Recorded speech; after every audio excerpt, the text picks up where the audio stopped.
Welcome back to the Anton Savage with me, Tommy Bowe, sitting in for Anton this morning. It's been a busy old show. We've got so many text messages coming in, but I want to hear from you about this. The Taoiseach handover, that is happening today. Micheál Martin has handed in his resignation. Leo Varadkar, of course, we're expecting to go in, unless Mary Lou has anything to do with that. Can't see that happening. Get in touch with the show, anton@newstalk.com, or send us a text 53106 at the cost of 30 cents, or also tweet us at Anton Savage NT. Now, he is, of course, Micheál Martin, due to stand down. Fianna Fáil leader hands in he high fives Leo Varadkar. We are joined to talk about this with Sinn Féin TD Louise O'Reilly, the party spokesperson on enterprise, trade and employment, and also Jennifer Carroll McNeil, Fine Gael TD for Dunleary, on the line. Jennifer, we'll come to you first of all. You're going to be heading into the Dáil very shortly. Micheál Martin steps away after 2 years. A positive, a good 2 years, or lots more still to build on? Oh, both. I mean, it was a difficult 2 years. We had a COVID crisis. We had a jobs crisis. We had to try to support people throughout the COVID crisis. We've had Brexit going on all the time in that. And then a ground war in Europe and the impact on gas prices and inflation. That is an exceptionally difficult time by anybody's standards. But throughout that period, Micheál Martin as Taoiseach and the government have been able to provide financial supports to people, have been able to recover the economy to the lowest unemployment since the early 2000s. Really an exceptional outcome coming out of a pandemic and all of the job losses and changes that we saw, and has, enough money to be able to try to provide supports to people, to provide support in relation to energy prices and other cost of living prices coming up into Christmas over the last number of months. Yes, so it has been a very difficult period, but I think the government has really worked well together, and I expect it to continue to work well. There's no doubt that they have done their best in that, and there has still plenty of money in the coffers as well that could be there available to help people out when we see the amount of surplus money that is coming in this year as well. Tell me about, what are the biggest mistakes that Micheál Martin has made that you would hope Leo Varadkar could change? I think it's very difficult. I mean, like, one of the difficult things with COVID was the imperfect information that you always have, and I think government, at the end of the day, decisions get to government because they're really difficult decisions, and it's appropriate that government is making them, but you're always making them trying to get the best of information that you can. I think particularly with COVID, that was such an evolving experience scientifically, medically, in terms of the advice on public health, how that was evolving with European partners and what they were doing. So you're trying to make good decisions for the maximum number of people all the time, but doing so with imperfect information. And I think that must have been a really difficult challenge and a really difficult balance for Micheál Martin and others to try to strike all the way through. You talk about imperfect information. I mean, we were trying to do the news every morning. Speaking of imperfect information, for the public, the information was completely imperfect, because you had one person saying one thing from the coalition, another member of the coalition saying something completely different. So if you feel that the whole COVID message was difficult within the coalition, I found it very, very difficult as a member of the public trying to read what was going on. Louise O'Reilly, of course, from Sinn Féin's point of view, not really a surprise, you're shaking your head with that. In terms of the biggest mistakes that they've made in the opening 2 years, what do you think? Well, I think what we will see this afternoon, people are calling it a switcheroo, or Lanigan's ball, or hokey cokey, or whatever you want to call it. It won't represent any change in policy. So we need to look at where the government, the Fine Gael, Fianna Fáil policies have led us to. So they have led us to the longest health waiting lists, the most number of people waiting for a procedure in the history of this state.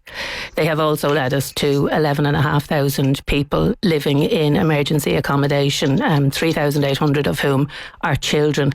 So, and we are also in the middle of a cost of living crisis. I mean, the President of Ireland didn't describe housing as a disaster for no reason. So I think the government's failure to deal with these issues, not so much they didn't deal with them, it's the fact that they got progressively worse on their watch, long ever before we had COVID, long ever before we had the invasion of Ukraine. But we had these crises. To Jennifer, she's talked, we have gone through COVID, we're going through a cost of living crisis. Nobody could have foreseen what was going on, what was going to come in Ukraine. And I was listening to Michael McGrath talk about some of the Sinn Féin's policies, fairy tale stuff. I mean, realistically, what difference could Sinn Féin make in this? Well, I think a change of government government is what people want. I don't think people want more of the same, Tommy, because I think when people look at where the numbers on in emergency accommodation, the numbers waiting for treatment, the fact that the government have failed to get to grips with it, I think what people want is a change of government. I mean, shoveling around, shifting around the chairs, changing personalities, that is not going to deliver for people. Well, as you say that, but Sinn Féin could propose Mary Lou McDonald today, of course, which looks like that's not going to happen.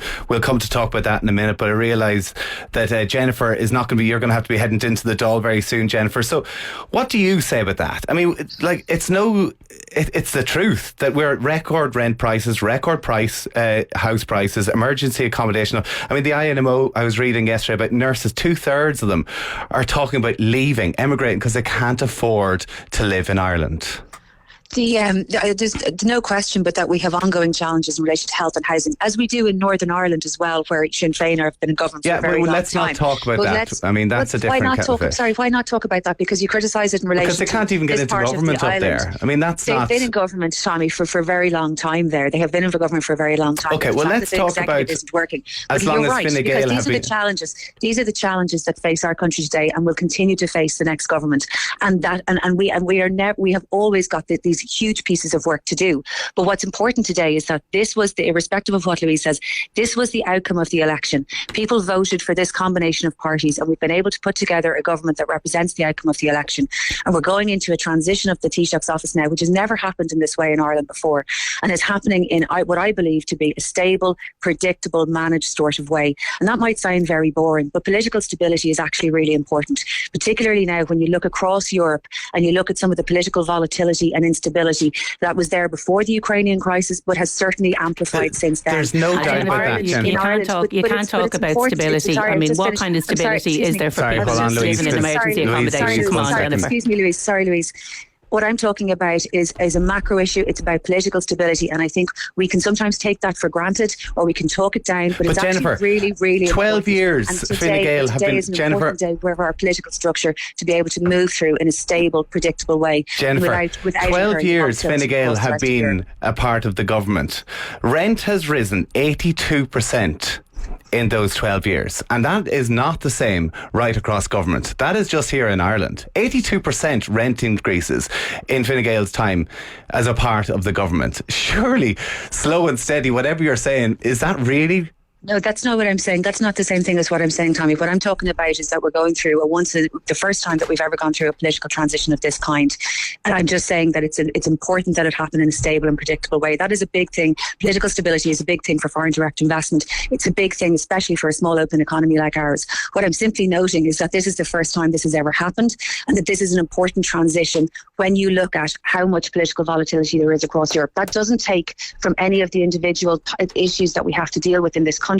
But today is a different and notable day, if only for the fact that it is transitioning in such a stable, predictable way. Well, it hasn't happened yet, but that's what we expect to happen. We're not expecting.